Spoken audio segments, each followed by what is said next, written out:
Thanks for joining us today. As Mark said, my name is Papadopoulos. I'm the Vice President of Production and Engineering at Parsec. Let me get this. All right, there we go. So we've already heard some great speakers this morning talking about the currency of attention and how that affects the supply side. So at this point, I'd like to give you a rundown on how we measure that, we capture that attention, how we can measure it, how we can transact upon it at Parsec. To date, since, one sec.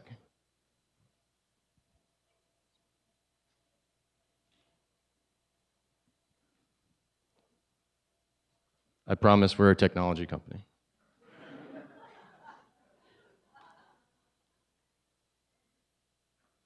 There we go.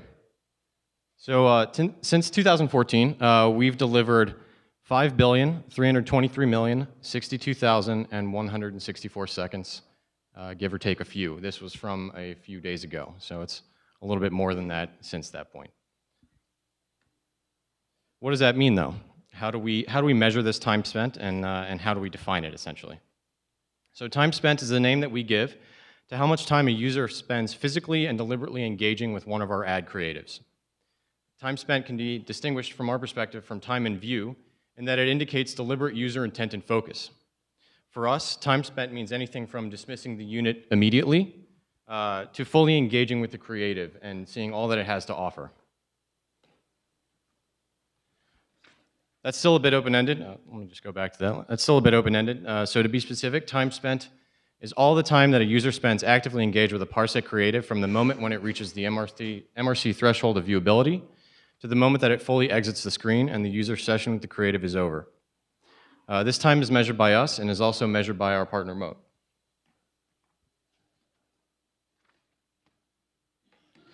For Parsec, the time that we've delivered to date has all been through the vehicle of the SLED format.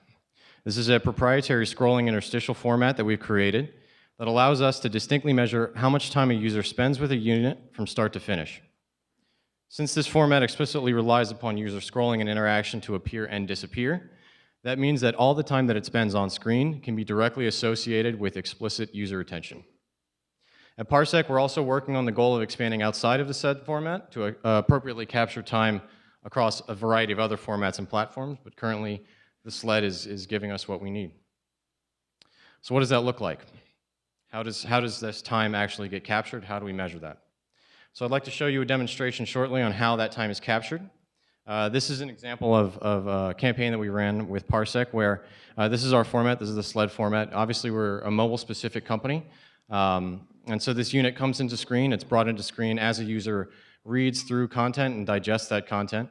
As it comes onto screen, it interacts with the user can engage with it, and then once they're done, they just push it off the screen to dismiss it.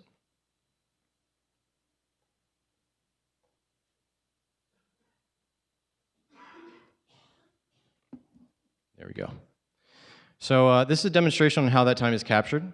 We record timestamps for all of our session-related events, from loading to viewability threshold to ultimate dismissal and end of the user session. So we load when our tag is first requested on the page. We load when all of our assets are politely loaded. We record our timestamps on all of these events. We record a timestamp on when the Moat tag is actually injected and the Moat technology is loaded into the DOM. For us, we actually dynamically inject a Moat tag onto the page as opposed to statically loading it adjacent to or wrapped around a creative. This allows our ad server to dynamically inject different content slicers and parameters that we can measure upon afterwards. So we've worked closely with Moat to develop a custom integration of their technology. Since our unit is proprietary, it actually does not confine itself to standard ad parameters. And so we actually pass to Moat exactly what element in the DOM to look for so that they can tell when the element is viewable and when the user is spending attention. We're going to hear from Jay here in a few minutes, actually. He's the head of time-based products at Moat, and he's going to tell us a little bit more about how Moat engages with time tracking, what that means to them and in terms of the industry, and what's on the horizon for them in terms of their product roadmap. So after all the preliminary events have completed, we continue to monitor behavior and delivery on the page.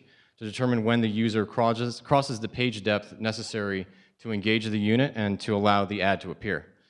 Once that occurs, we continue to record when the creative becomes viewable and when it crosses the 50% into view threshold.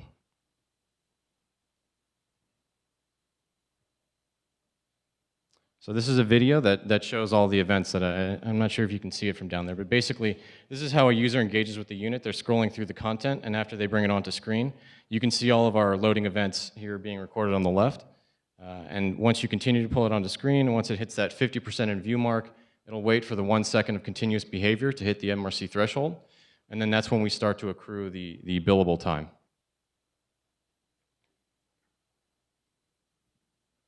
So it's worth mentioning that if the creative ever passes over 50% off screen, meaning it's less than 50% in view, then both our servers as well as Moat servers will stop accruing time.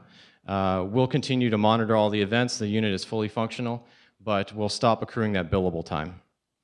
We monitor all of our creatives from first pixel to last pixel, and that means that as soon as it comes onto the screen, we know exactly what happens, and we accrue that time on our own. Like I said, though, this isn't meant as billable time, but it allows us to better understand how users are engaging with our units and to optimize the creative so that we can ultimately create a better advertising experience. So you can see briefly on the left, there are these heartbeat metrics. Here it says heartbeat timer and Moat timer, or Moat heartbeat, excuse me. And what that means is that we are sending network events every second back to our servers as well as to Moat servers. That stores basic timestamps, and this allows us basically fallback points in case anything beyond that point fails to render or fire.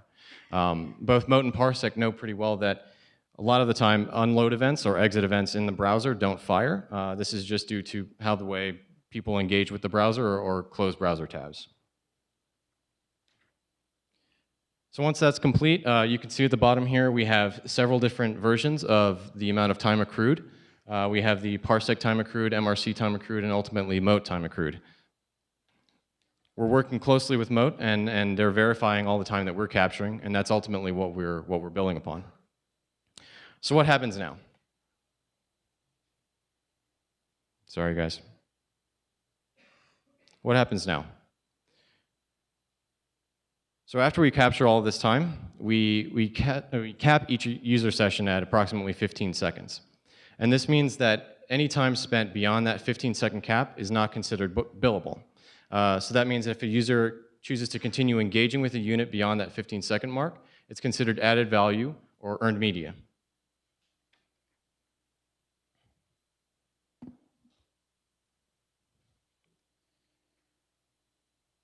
Over the course of each campaign, we monitor delivery very closely and relate all the ways that the user engages with the unit back to their timestamps. So we can understand exactly why and how and when users are engaging with the creative to ultimately optimize that and try to improve the experience both for the advertiser as well as for the end user.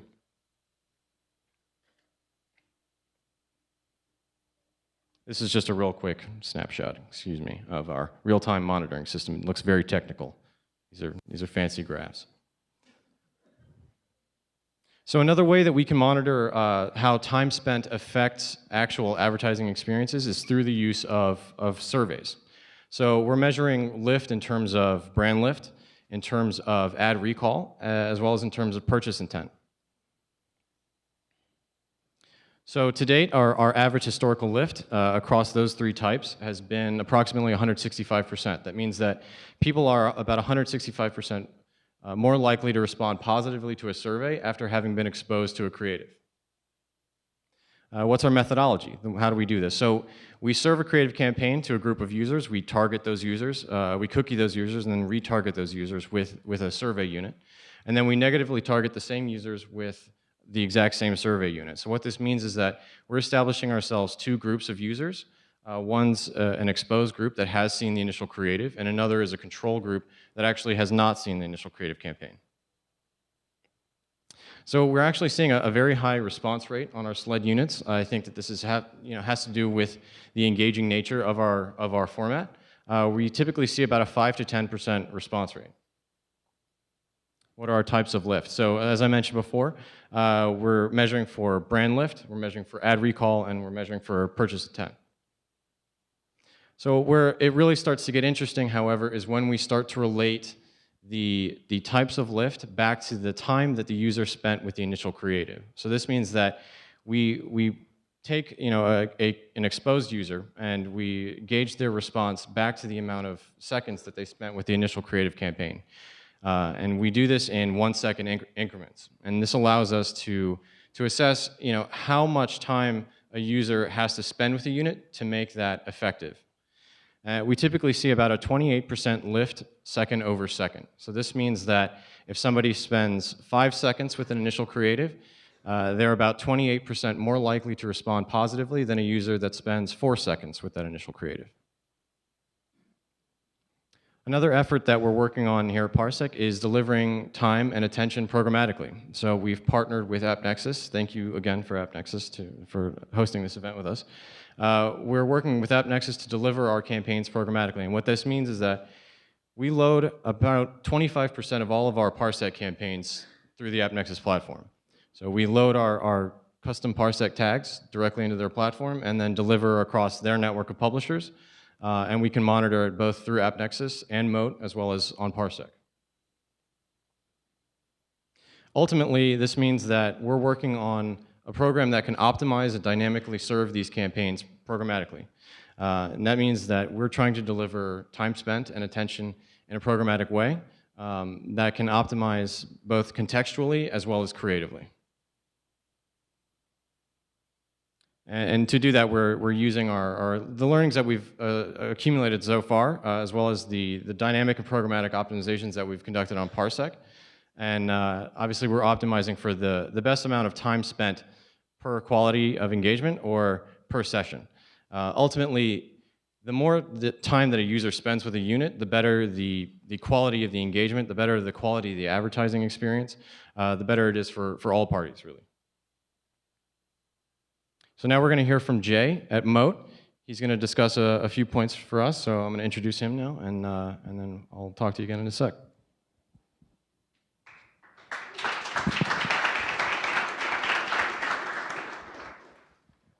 Thanks, everyone. My name is Jay Pinho. I'm a technical account manager at Moat. Perry and I were joking earlier that this is like the official bearded portion of the conference.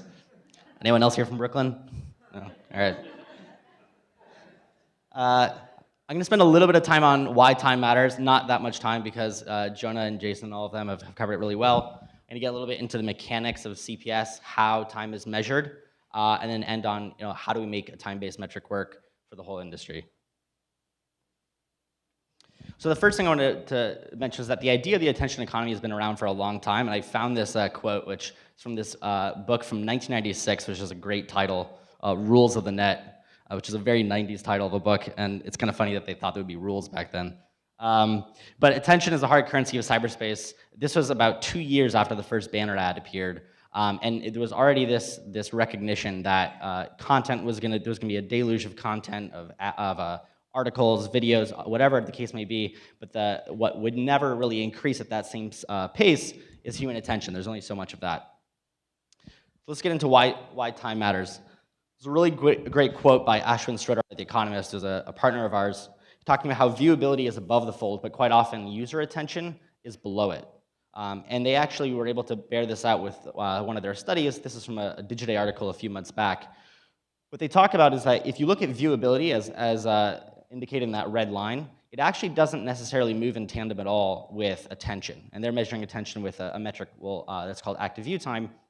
But essentially, the point here is that viewability is a baseline. At Moat, we often talk about how it's table stakes. You start with that, and eventually the conversation should just be beyond that entirely. We should always assume that an ad is viewable. I'm going to stay on The Economist here because I'm actually a subscriber. I read it in print and digital. And one of the things that, if you're familiar with The Economist, they have a lot of really wonky, in-depth articles where you're going to spend a lot of time. So if you're looking at this article here, it's about finance in China. On this above the fold section alone, you might spend 20 to 30 seconds reading. All that time, this Microsoft Cloud ad is here on the right-hand side. There's a decent chance you're going to remember that. You're going to recall it later on. But the interesting thing is going back to what Jonah was saying earlier about what is the right denominator. Today, that denominator is impressions, right? So if we see this ad, we're thinking about it in terms of the same unit as if it was an ad here, which is a real website, kimjongunlookingatthings.tumblr.com. There's actually a Vladimir Putin version too, but it was significantly less safe for work, so I had to go with this one. But the point is, the denominator here, we obviously know, right, that an ad on a site like this is not going to produce the same type of results. Intuitively, we know it's not the same as one in The Economist. But when the denominator is impressions, we end up with you're kind of valuing them as if they're similar. And ultimately, what this leads to is people complaining, users complaining about the experience, and like Jonah said, eventually going to ad blockers. So I just chose, I could have gone through thousands of these, I just chose 3. People talking about annoying multi-page articles, slideshows, and then my personal favorite was the inventor of the pop-up ad apologizing to everyone for ruining the internet.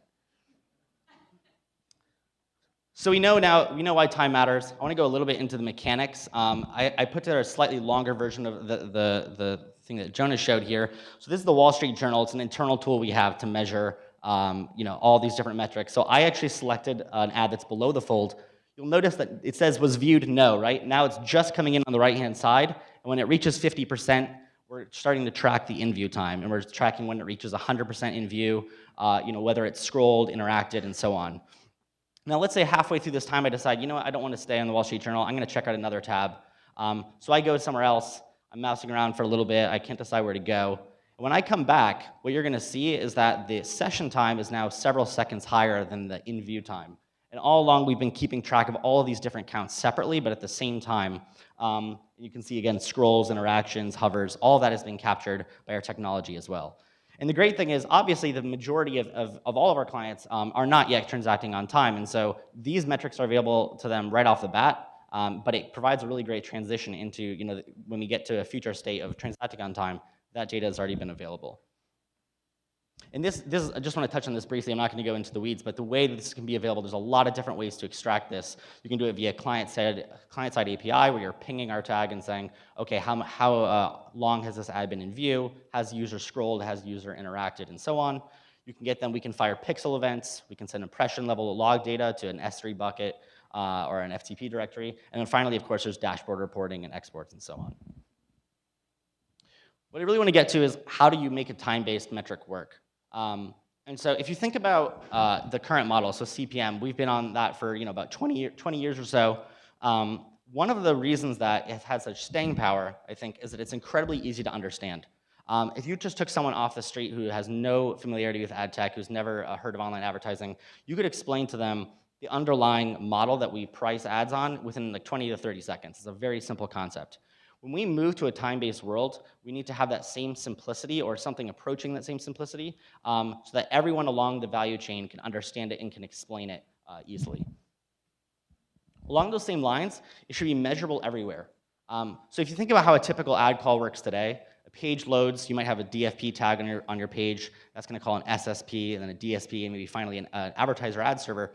At every step along that stage, those platforms can say, okay, we registered this impression, we logged it, it's in our systems. It's a portable impression. It can be measured at all different parts of the transaction. When we move to a time-based solution, that should be a consideration as well. So for example, what Parsec is doing with in-view time, that's something that can be measured really at all stages of the ad, or the impression. There are other things when we get into interactions or clicks on a page that you can measure in certain places and you can't necessarily measure everywhere else. For example, if you're looking at mouse downs on a page or scroll activity, but you're inside of a cross-domain iframe, which is where a lot of brands find themselves in a programmatic environment, you won't necessarily be able to measure that. So it's important that this is not only easy to understand, but that it's applicable broadly throughout all parts of the ad call. The other thing, and Jason touched on this earlier, but this is the great thing about a time-based attention economy is that it creates incentives for much more engaging creatives because it's no longer just did my ad show up or did my ad appear in the viewport. Now the transaction isn't done when the ad loads. It continues for as long as the user finds it engaging. And so that's, I think, a really exciting part about time-based advertising. This is also touched on earlier, but a solution to the infinite supply problem. When the industry right now has a classic tragedy of the commons or collective action dilemma, where every individual publisher is incentivized to maximize their impressions, but the industry as a whole is incentivized to keep it lower. to have a viable market with the CPMs just aren't on the floor. The great thing about time is that it's naturally limited. There's only so much time in the day, and quite honestly, if there are a lot of ads in the page and people are trying to kind of get around the time-based system by placing 10 ads in the page, people will leave. People will leave that site, and then they won't spend time there anyway. So it's not a perfect solution. It will never be a perfect solution to the infinite supply problem, but it gets us a lot closer than we are today. And just overarchingly, what we're trying to get to, and you think about, starting with CPC, CPM, and even, viewable CPM, we've been moving closer and closer to what we think of as a kind of an accurate gauge of attention opportunity. Time gets us a lot of the way there. It gets us a lot closer than we've been before. And that's why you're seeing a lot of press about this, a lot of interest in this, both within the industry and then without as well. So we're really excited about this at Moat. We're excited to be working with Parsec, and thank you for your time.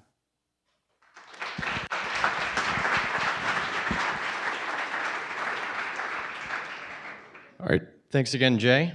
Thanks for making the bearded joke. I was going to close with that one, but yeah. So thanks to everyone for coming again today. We have a few more speakers this morning. I'd like to thank our product team at Parsec as well as the product team at Moat for making this all possible. I'd also like to thank some of our initial clients and partners, including IPG, Publicis, and Group M, for really working with us through some of our first time-based campaigns. So at this point, we're going to hear from some agency execs on how this works on the buy side.